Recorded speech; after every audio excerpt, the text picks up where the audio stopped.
Pupunta ka sa Cebu, hindi po, wala po akong pera. Hindi, joke lang. Medyo nagtitipid po kasi ako, kaya hindi na muna ako makapunta sa Cebu. Pagpasensya nyo na, gipit po ang buhay ko ngayon. Sa dami kong sugar baby. Dead. Joke lang. Biro lang. Ano lang talaga, nagtitipid lang po tayo ngayon. Medyo naparami-rami ang gastos natin nung mga nakaraang bakasyon. Nung nagdatingan na yung due date. Nung dumating kasi si due date, para akong sinampal eh. Bakasyon ka pa, ha? Noon, totoo lang biro, nung binabasa ko na yung credit card bill, bakasyon pa, ha? Kain. Wagyu ka pa, wagyu. Hotpot pa, ha? Izakaya ka pa, izakaya, ha? O, yun. So, sabi ko, kailangan ko nang magtipid.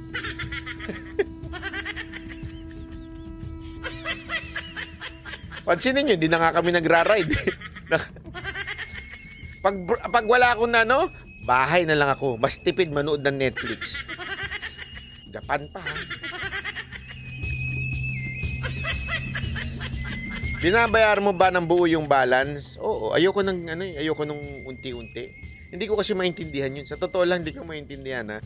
Yung minimum payment, kailangan mong bayaran. Ganun din naman eh. Babayaran mo din naman buo. Ba't di mo pa bayaran buo? Gusto mo may pera kang hawak-hawak. Eh kung magalit si Kibuloy.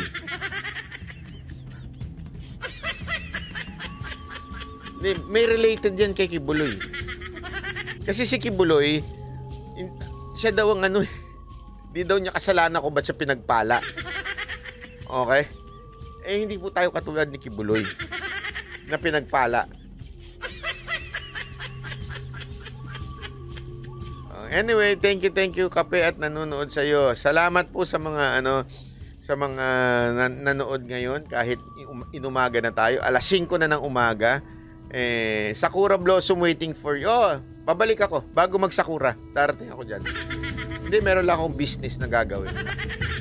Business. Palusot business. Hindi, gusto ko pabalik po ako ng Japan bago magsakura. Miss Gwen Adeser, maraming salamat po. Meron po akong may sisilipin lang akong baka. Bakang dadalhin ko dito. Pang Wagyu. Okay, matapos na yung usapan na yan. Hindi ako lang ha, sa totoo lang ha, kung ako sa iyo Kibuloy, para mas maganda, magpa-aresto ka.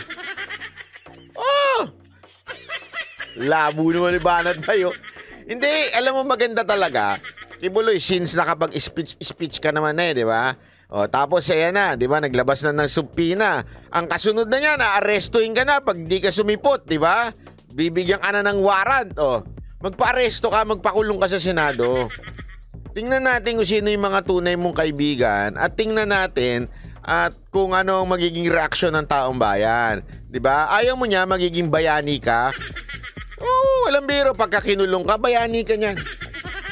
Lalo nilang kasing tandaan ninyo, pagka lalo ninyong ginaganyan yung tao, lalo makakakuha ng simpatsya yan, ha? Kahit hindi naniniwalang appointed son of God siya, makukuha niya simpatsya ng taong bayan. Kaya nga ako sa iyo, Kibuloy, sa totoo lang, magpa-aresto ka. Anyway, ang gagaling naman ng mga abogado mo, tumakbo sa korte. Pag takbo sa korte, palalayain ka naman ng korte. Yun naman talaga. Kaya nga tinan mo nangyari kay Eric at saka kay may pa-hunger strike pa sila. Oh, di ba?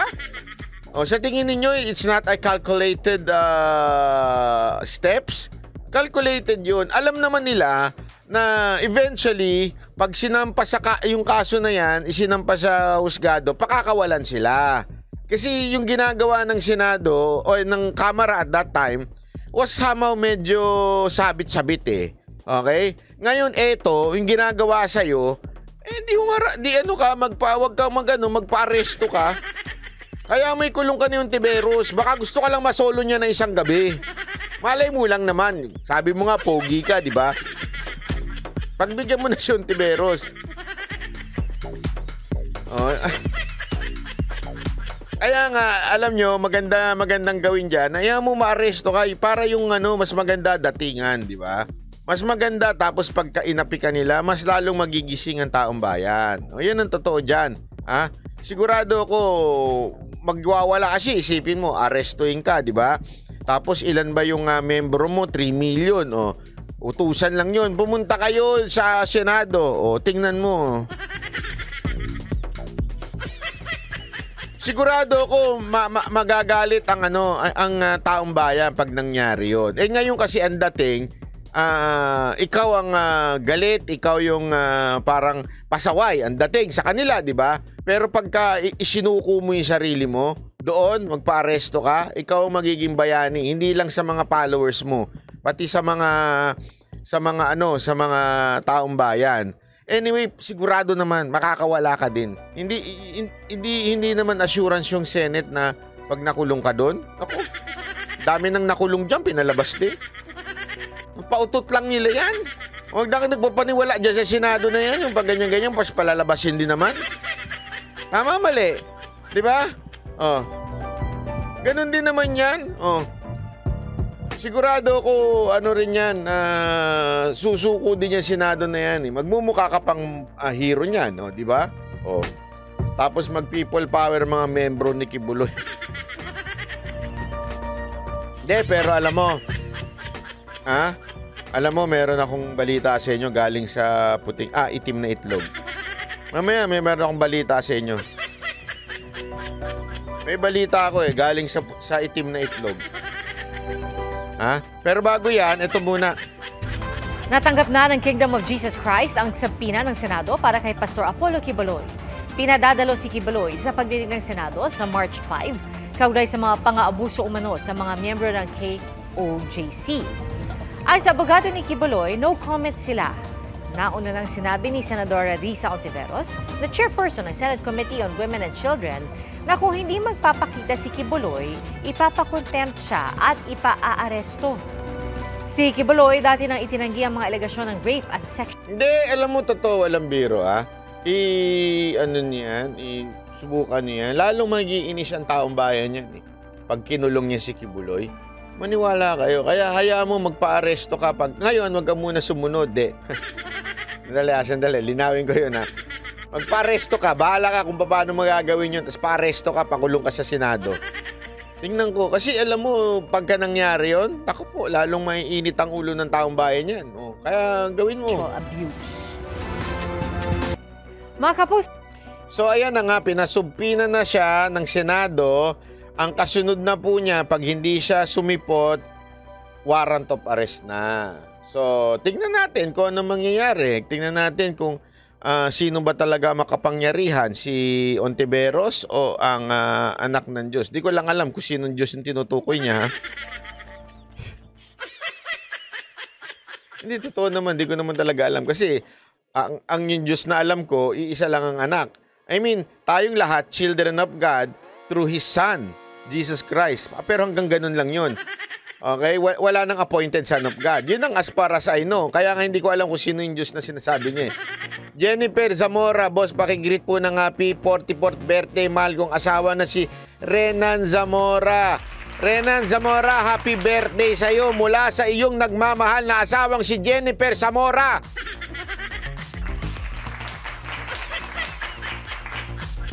Magkakasubukan talaga sino makapangyarihang Diyos Yung Diyos ni Ontiveros o yung Diyos ni Quiboloy. Magkakaalaman tayo niyan, di ba? Kung sino talaga. Yun lang naman kasimple yun Di ba? So, let it be. Okay? Sabi nga ng Beatles, let it be, let it be, let it be, let it be. Words of wisdom, let it be. Dito.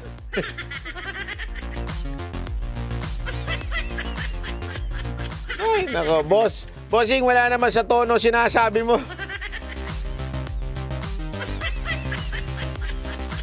Hindi, sa totoo lang kasi naririndi na ako sa issue nitong Ontiveros na to tsaka Quiboloy. Totoo. Naiirita na ako sa issue ni Quiboloy at saka ni Ontiveros, di ba? Para silang magjowang nag-aaway. Para para silang para silang, ewan ko ba, kala mo naman talaga to si Ontiveros, seryoso sa ginagawa. Hindi, kasi totoo lang, kung hindi naman siguro nakadikit itong si Kibuloy kay Pangulong Duterte, hindi naman yung pakikialaman eh. Alam naman natin it's all politics. Alam natin na may problema kay Kibuloy in terms of, kasi isipin nyo yung issue na sinasabi nilang FBI, yan ang nila kasi nga may kaso sa FBI, kasi nga nang molestia yan, kasi nga nang abuso yan. Alam nyo ba na matagal na yan? That is before, etong si Marcos. Matagal na yan. Yung issue na yan, yung FBI niya, alam ko matagal na nga yan, before Duterte pa yan eh. Even dun sa issue naman nung mga quote-unquote na minules, anong tawag doon? Basta pinagsamantalahan niya. Okay? Inabuse niya. Yan yung matagal na kaso na. At yan po ay natalo na po sila sa husgado. Appeal na lang ang ginagawa nila sa korte ngayon, pero talo na po sila. Isipin nyo, lahat yan, mga luma ng istorya. Ika nga. Luma na po yan. Bakit ngayon ninuhukay pa? Kasi nga dumidikit siya masyado kay Pangulong Duterte. Alam naman po natin, anyone na dumikit kay Pangulong Duterte, kailangan idamay. Kailangan po, kasi alam nila the strongest force at this moment, diba, is walang iba kung hindi si mga Duterte. So everyone na nakapaligid kay Pangulong Duterte, they will destroy it. Diba? Christian, salamat po Sir Banan, pag-greet po family ko, Gagallardo family ng Taytay Rizal. Maraming salamat po 2 years na Banateros. Yun po talaga ang totoong issue niyan. Gigil na gigil sila kasi ang tagal na niyan eh. Bakit ngayon nyo lang inaanuli yan? Bakit nyo ngayon hinuhukay lahat yan? Kasi nga, nakalaban na ni Duterte ang Marcos administration. Yun ang totoo niyan. Kaya tuloy, ayan, pilit nilang dinadawit ang lahat ng kasama ni Pangulong Duterte. Kaya nga tingnan nyo, bakit kailangan nilang banggitin si Pangulong Duterte na kesyo meron pang baril-baril bla bla bla bla bla bla. 'Di ba? Pati si BP Sara na nadawit na sa issue. Kasi nga they have to connect. They have to connect Kibuloy to the Duterte. Hindi kasi eto hindi ko kinakampihan si Kibuloy. Doon sa mga issue niya ng babae, abuso, mga empleyado inaabuso. Yan ay personal na issue. Diba? Personal yan eh. Problema niya yan. Dapat siya sumagot dyan. At sa tamang korte niya sagutin. Siya may problema dyan. Ngayon, ang tanong, bakit kailangan talagang idikit na naman? Diba? Idikit na naman na kesyo si Pangulong Duterte, may bit-bit na baril kasama si BP Sara Duterte. Kasi nga, they must connect it. Kaya ako, medyo naririndi na ako kasi recycle na lang na naman yan eh. Recycle issue na lang yan eh. Hindi na ho yan na issue na bago. Hindi ko nga alam ba't pinag-uukulan pa natin ng pansin. Ang tunay na issue at bagong issue ay yung korupsyon ng Kamara sa ating latest budget. Yun ang totoo. Huwag tayong umalis dun. Yung latest budget ang pag-usapan natin. Ikaw, Ontiveros, halatang-halata yung galawan mo. Yung totoo. Eto. May balita nga ako. Gusto nyo na malaman yung balita ko?